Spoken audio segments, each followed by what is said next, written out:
Welcome to Kyle Kids World. கதை குட்டிப்புலியின் குரல். ஒரு காலை நேரம் காடு போன்று அமைக்கப்பட்டிருந்த ஒரு பெரிய விலங்கு பூங்காவில் சிறிய கூண்டில் நல்ல பசியோடு 4 புலிகள் உறங்கிக் கொண்டிருந்தன. கண்களை விழித்த ஒரு புலி சொன்னது, "இன்னுமா சமைக்கல? இன்னைக்காவது கறி வாசனை வருதான்னு பாரு" என்று புலம்பியது. அந்த புலம்பலுக்கு இன்னொரு புலி பதில் சொல்லியது, "அட நேத்து என்ன கொடுத்தாங்க ஞாபகம் இருக்கா? ஐசு சாம்பாரு" அப்படின்னு சொல்லி சிரிச்சது.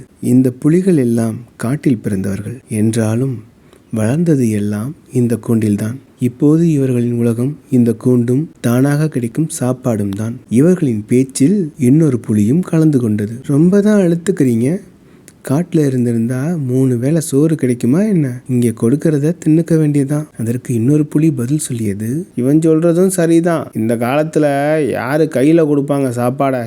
இன்னொரு புலி கூறியது, "அட பேச்ச குறைங்கடா, ஒரு வாசம் வருது பாரு, அது என்னன்னு பாருங்க" என சொன்னது. எல்லா புலிகளும் மூக்கை கூர்ப்பாக்கி மோப்பம் பிடித்தது.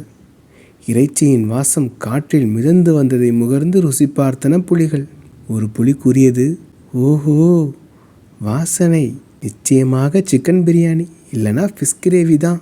உணவுக்காகவும் சுவைக்காகவும் உயிருக்கு முக்கியமான பசியை தணிக்கவும் அந்த புலிகள் நாக்கை சுழற்றி கண்ணை சுண்டி வாயை துடைத்து தயாராக இருந்தன.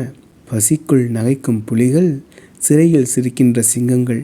இது ஒரு அழகான தொலைநோக்கு வாழ்க்கை போல தெரிந்தாலும் உண்மையில் அது ஒரு முடக்கப்பட்ட சூழலுக்கு பழகிய பேச்சுகளும் மகிழ்ச்சியுமே. விலங்குகளை பராமரிக்கும் பணியாளர் வந்து எல்லா புலிகளுக்கும் உணவினை கொடுத்து விட்டு சென்றார்.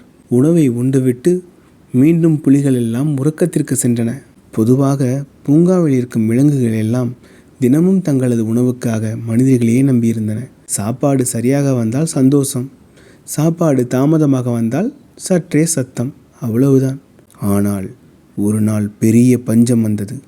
அது நாட்டை முழுவதுமே புரட்டி போட்டது. பூங்காவில் பணி செய்யும் 2 மனிதர்கள் தங்களுக்குள் பேசிக்கொண்டார்கள். "என்னப்பா செய்வது? நமக்கே சாப்பாடு கிடைக்கல, இந்த விலங்குகளுக்கு எங்கேருந்து கொடுக்கறது?" இன்னொரு மனிதன் கூறினான், "அதுங்களுக்கு சுதந்திரம் தானே நல்லது, கூண்டிலிருந்து விட்டு விடுவோம், எங்கேயாவது சென்று உணவினை தேடிக்கட்டும்." "ஆமாம், இங்கே இருந்தால் உணவுக்கு எங்கே போகிறது?" என்று அவர்களுக்குள் பேசிக்கொண்டனர். இவர்களின் இந்த முடிவு ஒரு பக்கம் பார்த்தால் நல்லது போல் தோன்றும். ஆனால் கூண்டிலேயே எந்த பாதுகாப்பற்ற சூழலுக்கும் பழகாத வாழ்க்கையை பழகிய விலங்குகளுக்கு சுதந்திரம் என்பது புதிதாக பிறந்த ஒரு உலகம்தான். எல்லா விலங்குகளையும் கூண்டில் அடைத்து வண்டியில் ஏற்றி காட்டில் அவையவை வாழும் பகுதியில் விடுவதற்கு தயார் செய்தனர். அங்கே உள்ள குரங்குகளுக்குள் ஒரு பேச்சு சத்தம். ஒரு குரங்கு சொன்னது, "நாம் எல்லாரையும் வெளியே விட போகிறாங்களாமே" என்று. அதற்கு மான் கேட்டது, "வெளியே விட்டால் நம்ம எங்கே போகிறது?" என்று. ஒரு புலி சொன்னது, "எங்கே போகிறதா? அட சோத்துக்கு என்ன பண்ணுறதுன்னு தெரியலையே, யார் வந்து கொடுப்பாங்க?" என்றபடி தங்களுக்குள் பேசிக்கொண்டன. காட்டுப்பகுதி வந்ததும் கூண்டுகளின் பூட்டுகளை திறந்து விலங்குகளை காட்டில் விட்டனர். அப்போது ஒரு மனிதன் கூறினான், "இதோ பாருங்க, இனிமே இதுதான் உங்கள் வீடு, இங்கே தான் நீங்கள் வாழ வேண்டும், நீங்கள் சுதந்திரமாக எங்கே வேணால் போகலாம்" என சொல்லிவிட்டு மனிதர்கள் கிளம்பினார்கள். விலங்குகள் எல்லாம் சற்றே குழப்பத்தில் இருந்தன. ஆனால் சில விலங்குகள் மகிழ்ச்சியாக இருந்தன, புதிதாக பெற்ற சுதந்திரத்தை எண்ணி. காட்டின் நடுவே காற்று வீச ஒரு மௌனமான சத்தம். காட்டு மரங்களின் பேச்சு குரலும் பாம்புகள் ஊர்ந்து செல்லும் ஓசையும் தண்ணீர் ஓடும் சலசலப்பு சத்தமும் அங்கே இருந்த விலங்குகளுக்கு ஒரு அச்சத்தை கொடுத்தது. அவை தங்களுக்குள் நடுங்கி கொண்டிருந்தன. குரங்குகள் வாழும் பகுதியில் இறக்கிவிடப்பட்ட குரங்குகளுக்குள் ஒரு பேச்சு சத்தம். ஒரு குரங்கு சொன்னது, "அந்த கூண்டுல அங்கேயும் எங்கேயும் தாவி குதிச்சா மனுஷங்க சாப்பாடு கொடுப்பாங்க, இங்கே யாருக்கு முன்னாடி சாவது, யாரு சாப்பாடு கொடுப்பா?" இன்னொரு குரங்கு பதில் சொன்னது, "இங்கே நாம வாழணும்னா நாம தான் எல்லாத்தையும் தயார் செஞ்சுக்கணும்" என்றது. இந்த குரங்குகள் சென்று கொண்டிருப்பதை தூரத்தில் இருந்து கண்ட ஒரு மான், அந்த மானும் அவர்களோடு பூங்காவில் வாழ்ந்த மான் தான், மூச்சு வாங்க ஓடி வந்து அந்த குரங்கின் முன்னே நின்றது. அவர்கள் அவர்களிடம் எந்த ஒரு பதிலையும் கேள்வியும் எதிர்பார்ப்பதற்கு முன்பாக தன் கையில் உள்ள புலிக்குட்டியை நீட்டி நம்ம கூட கூண்டுல இருந்ததுல புலி, அதுக்கு குழந்தை பிறந்திருக்கு என மூச்சு வாங்கியபடி சொன்னது. அதற்கு குரங்கு பதில் சொல்லியது, குட்டி புலியை இங்க தூக்கிட்டு வந்திருக்கு, அவன் அம்மா எங்க என்று கேட்டது. அந்த கொடுமையை ஏன் கேக்குறீங்க? புலிகளை இறக்கி விட்டுட்டு மனுஷனுங்க கிளம்பிட்டாங்க. அப்புறமா எங்களை இன்னொரு இடத்துல இறக்கி விட்டாங்க. நம்ம கூட இருந்ததே 4 புலி. அதுல 4 புலியுமே அந்த காட்டு புலிங்க அடிச்சு கொன்னுட்டுங்க. உயிரை கையில புடிச்சுக்கிட்டு தான் குட்டியை காப்பாத்தி என்கிட்ட கொண்டாந்து கொடுத்துட்டு அந்த புலியும் இறந்து போயிட்டு. கடவுள் புண்ணியத்துல இந்த குட்டி புலியாவது உயிர் தப்பிச்சது என்று மான் சொல்லியதும் குரங்குகளுக்கு அச்சத்தில் வியர்த்தது. புலிகளே காட்டில் வாழ முடியவில்லையே என பயந்தன. ஆனாலும் அந்த பயத்தை எல்லாம் காட்டிக்கொள்ளாமல் பிறந்த அந்த குட்டி புலியை தன் நெஞ்சோடு அணைத்துக் கொண்டது குரங்கு. மானின் கைகளையும் இறுக பிடித்தது. குரங்குகள் எல்லாம் மரத்திற்கு மரம் தாவி கொண்டிருந்தது. பூங்காவில் இருந்து வந்த குரங்குகள் பல நாளாகியும் இன்னும் அச்சத்திலேயே இருந்தன. ஐயோ, இந்த மரத்துல பாம்பு இருக்கு, நான் ஏற மாட்டேன் என்று ஒரு குரங்கு சொல்லியது. இதோ பாரு, இனிமே இங்க வேற வழி இல்லை. இங்க யாரும் உனக்கு சாப்பாடு ஊட்டி விட மாட்டாங்க. நீ தான் உனக்கான உணவை தேடணும். அதோ அந்த மரத்துல பழம் இருக்கு, வேணும்னா வா என்று இன்னொரு குரங்கு சொல்லி அழைத்தது. ஆனால் குட்டி புலி சோகத்திலேயே மூழ்கி இருந்தது. எதை பார்த்தாலும் பயம். பயத்தில் நடுங்கிக் கொண்டே இருந்தது. எதை சாப்பிடுவது என்றும் தெரியாமல் மெலிந்து போனது. குரங்கும் மானும் சேர்ந்து அந்த புலிக்குட்டியை வளர்த்தன. நாளுக்கு நாள் குட்டி புலி தேறியது. குரங்கை போல் மரத்தில் தாவ முயன்றது. ஆண்களைப் போல் புற்களை உண்டது. பல நேரங்களில் தரையில் மரத்தில் ஒளிந்திருக்கும் புழுக்களையும் தண்ணீரில் ஓடும் மீன்களையும் தாவி தாவி பிடித்து சாப்பிட்டது குட்டிப்புலி. அந்த குட்டிப்புலி மிகப்பெரிய புலியாக வளரப்போகிறான்.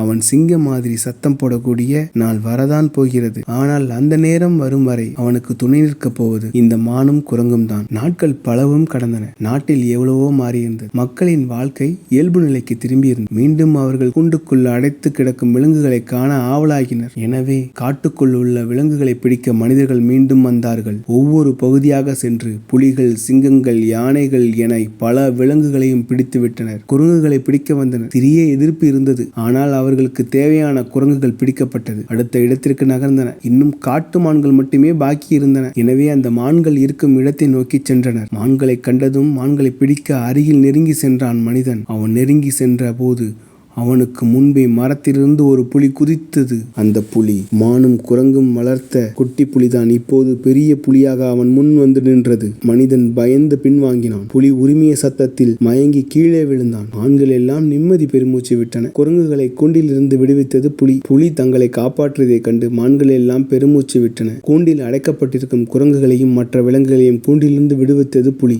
மனிதர்களின் பக்கம் திரும்பி வாயை பிளந்து சத்தமாக கத்தியது புலி. பிடிபட்ட எல்லா விலங்குகளையும் விடுவித்து விட்டு அவர்கள் முன்பாக பேசியது அந்த புலி. இதுதான் நம்ம இடம், நம்முடைய பலம், நம்முடைய ஒற்றுமை தான். சுதந்திரம் இல்லாமல் கூண்டில் அடைபட்டு கிடக்க நாம் பிறக்கவில்லை. இந்த மனிதர்கள் மீண்டும் வருவார்கள். இப்போது வந்ததை விட அதிகமாக வருவார்கள். நாம் ஒன்றாக இருந்தால் நம் சுதந்திரத்தை அவர்களால் பறிக்க முடியாது என சத்தமாக பேசியது புலி. புலியின் அந்த உரை காட்டின் ஒவ்வொரு மூலையிலும் கேட்டது. அந்த நாள், அந்த நொடியில் விலங்குகள் ஒன்றாக நின்றன. புலிகள், மான்கள், குரங்குகள், பறவைகள், முதலைகள், பாம்புகள் அனைவரும் சேர்ந்து ஒரே மனதில் சொன்னார்கள், எங்கள் சுதந்திரம் எங்கள் கையில்தான் உள்ளது என. குட்டிப்புலியின் சுதந்திர குரல் மொத்த காட்டின் குரலாக மாறியது. கதை முற்றும். கதையின் நீதி, நாம ஒற்றுமையாயிருந்தா நம்முடைய உரிமைகள் பாதுகாக்கப்படும்.